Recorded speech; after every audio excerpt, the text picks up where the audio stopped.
cette séance enchaîner sur ce qu'on a fait la dernière fois, à savoir le dihybridisme. Donc, on avait dit que lorsque deux gènes sont génétiquement indépendants et physiquement liés, ça veut dire qu'ils sont situés sur un même chromosome et très éloignés l'un de l'autre.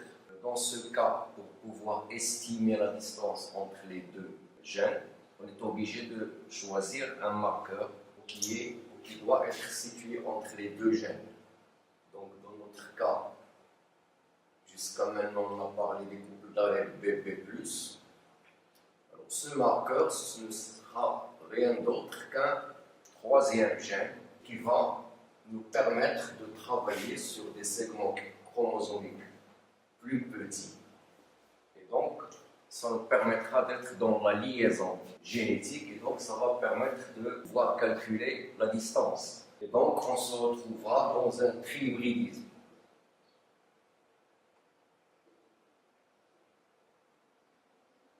Comme son nom l'indique, le trihybridisme, c'est tout simplement un croisement entre deux souches faites par trois gènes. C'est ce que nous avons ici sur cette planche. Donc, on a trois couples d'allèles, AA+, BB+, et CC+. Donc, ce trihybridisme, on l'appelle aussi un croisement à trois points. Alors, on peut l'utiliser pour déterminer le phénotype des parents s'il est inconnu.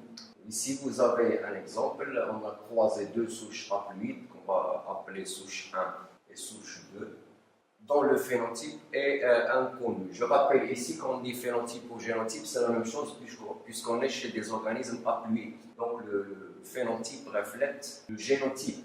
Alors, ici, on a le zygote qui est à 2 N et qui va subir la méiose pour donner les tétrades ou les spores. Alors ici, on a représenté le zygote, mais on peut aussi l'utiliser pour représenter deux chromatides en stade prophase 1 de la méiose, c'est-à-dire ici.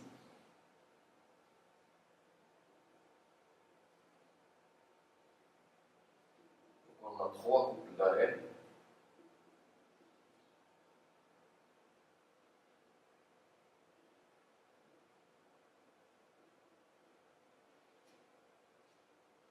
Ici A, B+, C+, la même chose ici. Donc, nous avons 4 chromatides comme d'habitude. Et sur cette planche, on a représenté seulement, par exemple, la chromatide 2 et 3. Vous avez ici. Alors, ce zygote va subir la méiose, et donc il y a 8 cas possibles, selon s'il y a eu crossing over ou non, et où il y a eu crossing over. Donc, c'est 8 cas. 2 cas sont les premiers, c'est les cas où il n'y a pas du tout de crossing over, pas de recombinaison.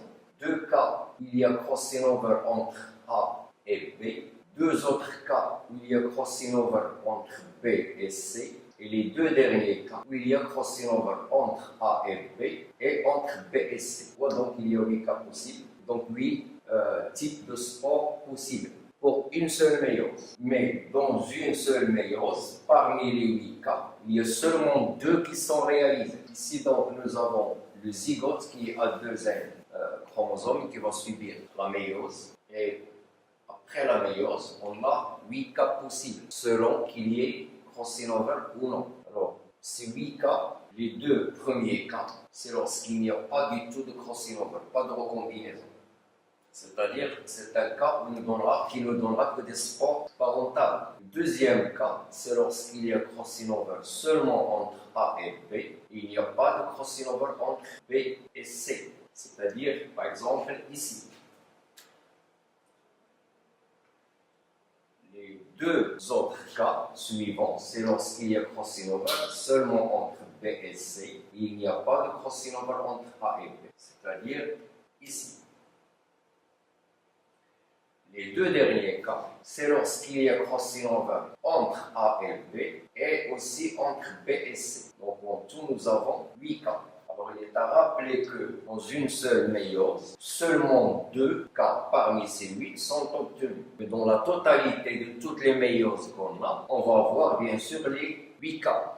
Ici, on a la descendance en spore en vague de ce croisement. de la souche 1 avec la souche 2. Alors, qu'est-ce qu'on remarque parmi ces phénotypes? Il y en a 8. Parmi ces 8, il y en a 2 qui n'ont pas du tout subi de crossing over, 4 qui ont subi un seul crossing over, soit dans un segment chromosomique, soit dans l'autre, et 2 qui ont subi 2 crossing over, c'est-à-dire un crossing over dans chaque segment. Alors, on rappelle qu'on est dans le cas de la liaison génétique. Quand il y a liaison génétique, ça veut dire que les parentaux sont toujours supérieurs aux recombinés. C'est-à-dire que parmi ces 8 phénotypes, ceux qui ont les effectifs les plus élevés, ce sont des génotypes parentaux. Donc, d'un côté, nous avons le phénotype B,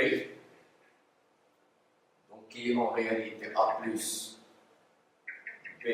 C+, et de l'autre côté, nous avons le phénotype AC, qui est A, B+, C. Ça veut dire que ces deux types de spores contiennent un chromosome parental qui n'a pas du tout subi de crossing over. Ça veut dire que la souche 1 et la souche 2 possèdent ces phénotypes. Donc, je vais écrire ici souche 1 et souche 2. Donc ceci nous a permis de déterminer le phénotype des parents, même s'il est inconnu. Alors maintenant, nous avons 3 gènes. Nous connaissons les phénotypes des parents, mais nous ne connaissons pas l'ordre des gènes sur le chromosome. Alors bien sûr, il y a 3 cas possibles, puisqu'il y a 3 gènes. Soit c'est le couple d'allèles AA+, qui se trouve au milieu, soit c'est le couple CC+, qui se trouve au milieu, soit c'est le couple BP+, qui se trouve au milieu. Alors, pour déterminer le gène qui se trouve au milieu, il suffit de comparer le phénotype des parents et celui des doubles recombinés. Alors, le phénotype parental à comparer avec le phénotype des types de spores qui ont subi 2 crossing over. Alors, pourquoi? On va essayer d'expliquer ça ici. Alors, ici, nous avons les parents et ici, les doubles recombinés. Ça, c'est un exemple qui n'a pas forcément un lien avec l'exercice que nous sommes en train de faire. Alors, je vais faire une petite illustration ici. Je vais schématiser seulement 2 chromatides. Nous avons A plus C plus B avec A, C, B plus. Alors, s'il y a un seul crossing over ici, on va avoir cette situation.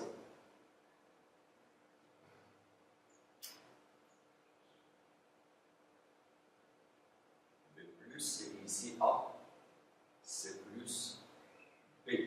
Ça, c'est le premier crossing over, c'est-à-dire ici. Maintenant, le deuxième crossing over, on va avoir cette situation.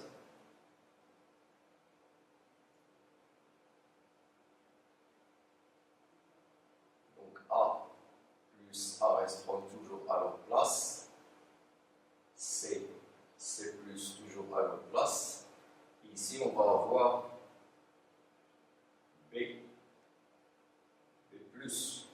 Qu'est-ce qu'on remarque? Donc, ce que j'ai fait ici, c'est une illustration plus détaillée de ce qui se passe là. En allant des parentaux ou doubles recombinés, en réalité A et B sont restés à leur place, alors que C a été permuté. Ça veut dire que lorsqu'on compare les parentaux et le double recombiné, le gène qui se trouve au milieu est permuté. Donc, pour le déterminer, il suffit de comparer les parentaux et les doubles recombinés. Alors, les parentaux, on les reconnaît, comme on l'a dit tout à l'heure, parce qu'ils ont l'effectif le plus élevé. Donc, il nous reste 6 parmi les 6 qui restent. Il y a bien sûr 2 qui sont doubles recombinés. Alors, ces doubles recombinés, théoriquement, ils ont l'effectif le moins élevé. Pourquoi? Parce que tout simplement, ils ont la probabilité la plus petite d'avoir lieu. Sachant que logiquement, on a plus de chances d'avoir un seul crossing over dans un des 2 segments que d'avoir les 2 crossing over en même temps. Donc, les doubles recombinés ont l'effectif le plus petit, c'est-à-dire ici, ce phénotype A avec un effectif de 2, le phénotype BC avec un effectif de 1. Donc, si on essaie de les comparer aux parents, on va regarder sur le tableau les phénotypes parentaux. Donc, les doubles recombinés, nous avons d'une part A, qui est donc en réalité A, B plus, C plus, et nous avons d'autre part BC, qui est en réalité A plus, B, C. Quand on compare ces deux parentaux avec ces deux recombinés, on va trouver que A plus B sont ensemble ici. Ils le sont toujours ici. Ici, ils sont avec C+, alors que là, ils sont avec C. La même chose pour celui-là. A, B+, ces deux allèles sont ensemble ici. Ils le sont toujours chez ce double recombiné. Donc, chez ce parent, ils sont avec l'allèle C, alors qu'ici, ils sont avec l'allèle C+. Donc, en allant des parentaux au double recombiné, on remarque que c'est le couple d'allèles C qui est permis. Donc, par conséquent, c'est le couple d'allèles C, C+, qui se trouve au milieu. Donc, on a cet ordre. Sur notre chromosome, les gènes sont placés de manière à ce que c'est le couple d'allèles C, C+, qui se trouve au milieu. Donc, on est dans cette situation.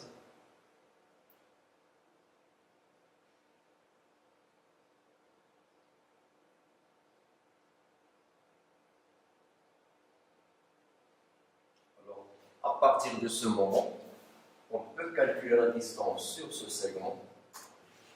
On remarque alors que entre les parentaux et les doubles recombinés, chez ce parent A plus B sont des allèles associés. Ils le sont toujours chez ce double recombiné. C'est A plus B. On a ici. Chez ce parent, ils sont avec l'allèle C+, alors qu'ici, ils sont avec l'allèle C. La même chose pour l'autre parent et l'autre double recombiné. A est associé à B+, ils le sont toujours chez ce double recombiné. Chez ce parent, ils sont avec l'allèle C, alors qu'ici, chez ce double recombiné, ils sont avec l'allèle C+. Donc, c'est le couple d'allèles C+, qui se trouve au milieu des deux autres. Et donc, on est dans cette situation. Voilà, donc on a A+, suivi de C, C+, et finalement B, B+. Donc, à partir de ce moment, on peut calculer la distance d'une part entre A+, et C+, et d'autre part entre C+, et B, B+. Pour calculer ces distances, on est censé utiliser ces phénotypes.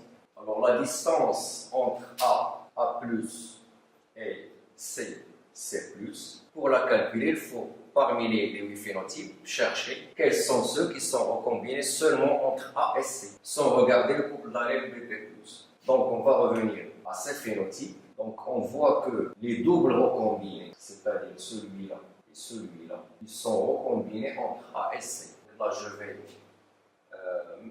poser le phénotype des parents qui sont d'une part A plus B, C plus, et d'autre part A, B plus C.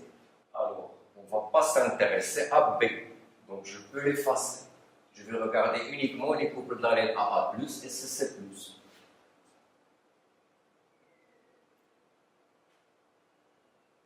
Parmi donc ces 8 phénotypes, tout ce qui est A plus C et A, C plus, ce sont des recombinés. Les recombinés, ce sont d'une part A plus C et d'autre part A, C plus. Donc, en regardant les parentaux, bien sûr, ne sont pas recombinés. Ils sont d'une part A, C plus et A, C, ce qu'on voit ici. Les doubles recombinés, l'un il est A, C+, l'autre il est A plus C. Donc il y a les doubles recombinés, c'est logique, puisqu'ils sont recombinés au niveau des deux segments. Il nous reste les quatre autres. Parmi les 4 qui restent, nous avons celui-là C, il est A plus C. Celui-là, il est A, C+. Donc ce sont aussi des recombinés. Les derniers qui restent, ce sont d'une part A plus C plus et d'autre part AC. Ce sont donc des parentaux. Donc la distance entre A et C est celle-là. C'est 2 plus 48 plus 47 plus 1 sur le total qui est 2000 fois 100. Et ça va nous donner une distance de 9,8 centimorgans. Donc ici, nous avons 9,8 centimorgans.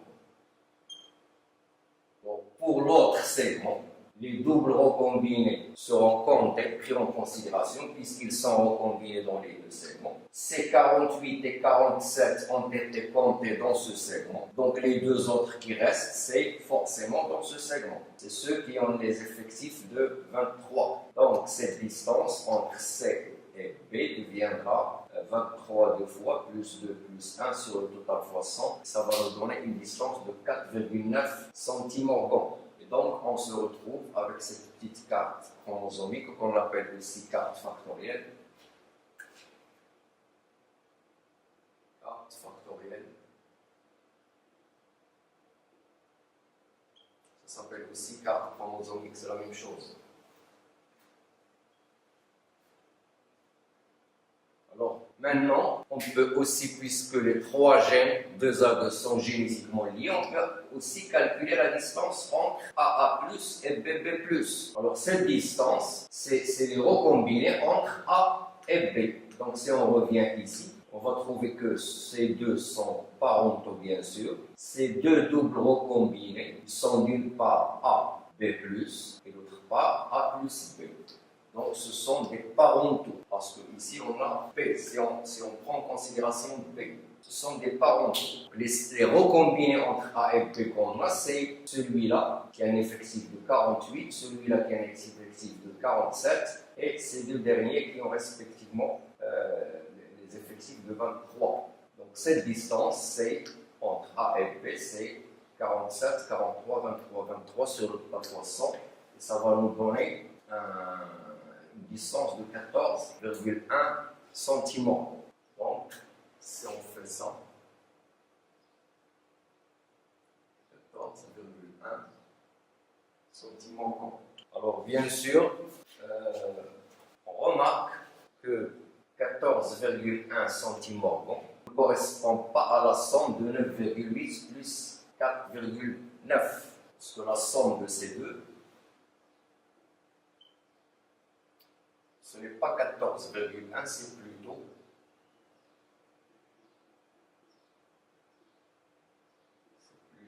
14,7.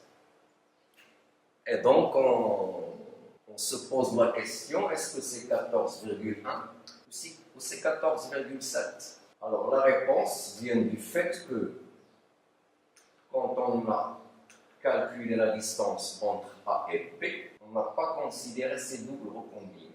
Et là, je rappelle qu'en réalité, la distance, c'est quoi? C'est qu'on compte le nombre de cross-synovals qui ont eu lieu ici, chez ces doubles recombinés. Il y a 2 cross-synovals pour chacun, mais qu'on ne voit pas dans cette formule. Pourquoi? Parce qu'en les regardant, ils nous paraissent des parentaux pour les couples d'allèles AA plus BB+. En réalité, il faut les compter. Donc, cette distance entre A, en réalité entre A et B, en réalité est égale aux 4 recombinés plus les cross-synovals qui ont eu lieu ici, qu'on n'a pas vu. Alors les doubles recombinés, on a ici 2 et 1, ça fait 3 doubles recombinés en tout. Chaque double recombiné a subi 2 cross-synovals. Donc 3 fois 2, il y a 6 cross-synovals qu'il faut additionner ici. Sur le total fois 100, ça va nous donner 14,7 qui est là.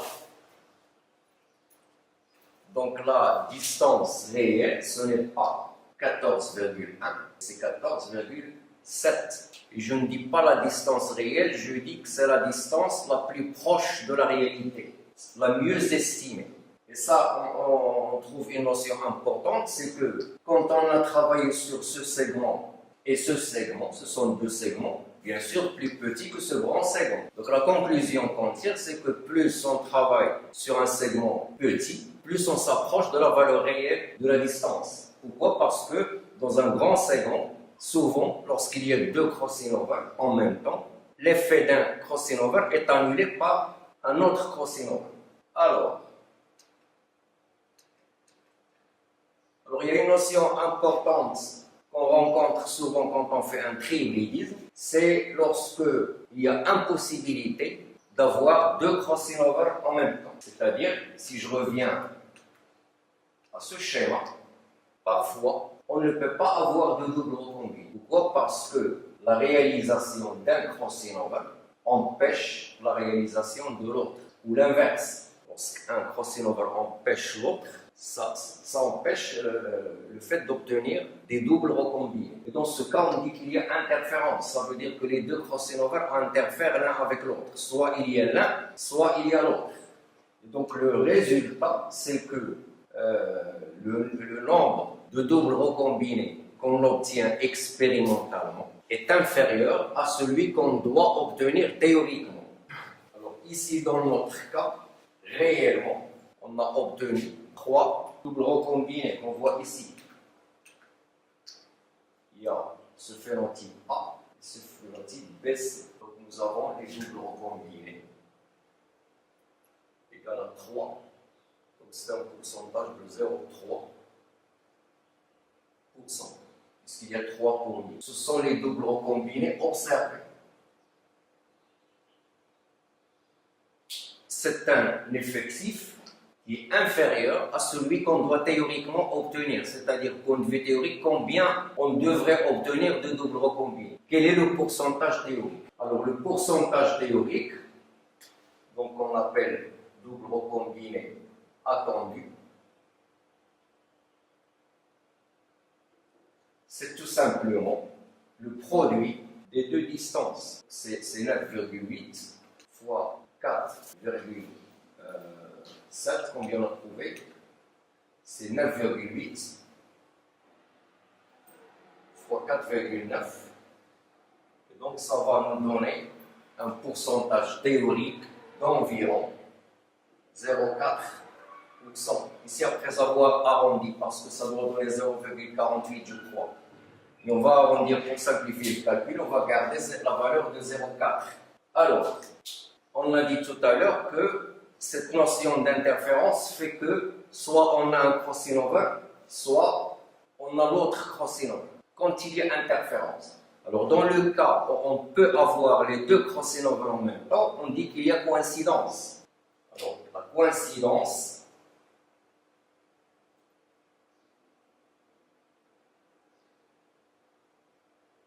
elle est caractérisée par son coefficient,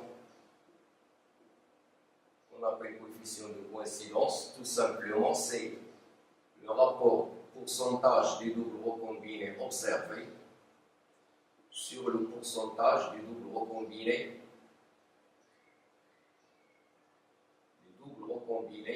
attendus. Donc, dans notre cas, ce sera 0,3 sur 0,4 et ça va être 0,75.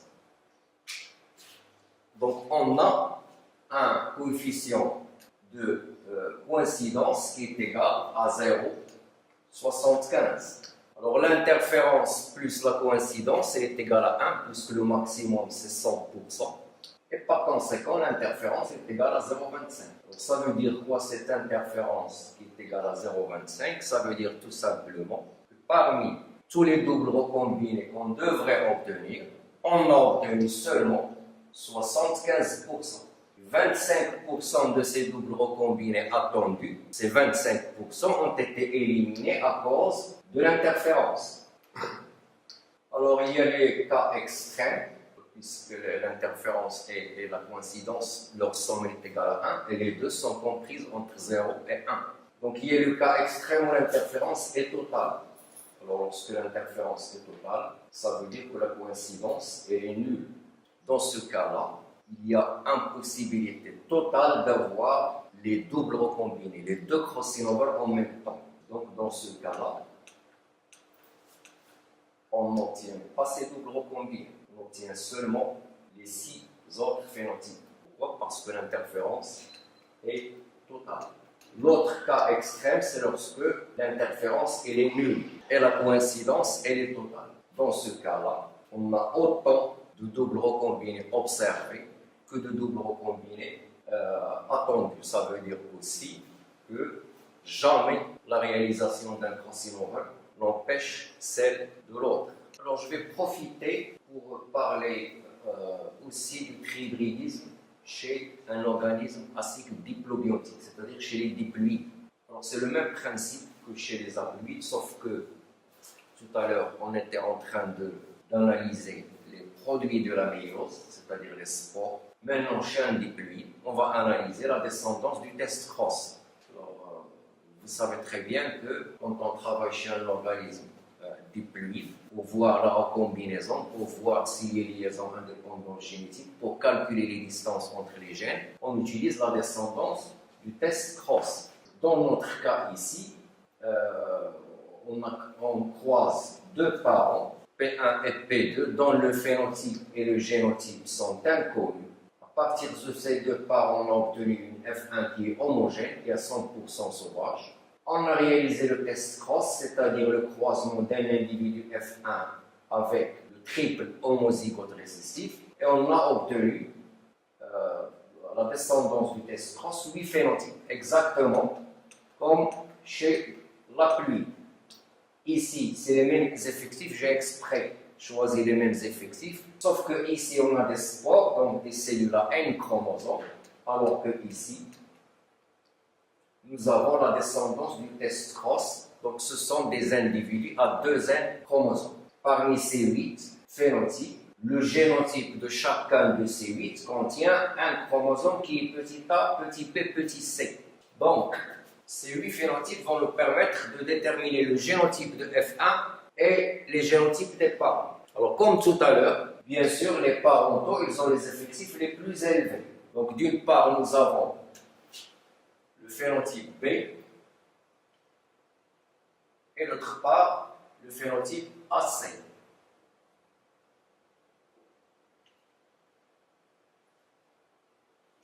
Alors, B, son génotype provient d'un test cross, donc il est A plus B, C plus sur A, B, C. Permettez-moi, je suis obligé de changer de marqueur.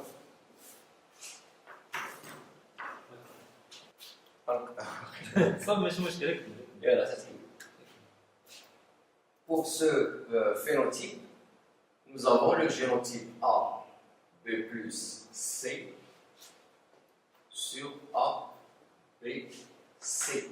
Alors, ce sont des parentaux, ça veut dire que chez cet individu, le chromosome ayant le génotype A plus, B, C plus, provient de F1 sans avoir suivi de recombinaison. La même chose pour celui-là. Cet individu a le chromosome A, B plus C, qui provient de F1 ou d'un gamète F1 sans avoir suivi de recombinaison. Ça veut dire que le génotype de F1, c'est celui-là. C'est A plus B, C plus sur A, B plus C. C'est-à-dire ce chromosome avec celui-là. Par conséquent, puisque les parents sont de race PE, donc nous avons P1, il a le génotype A+, B, C+.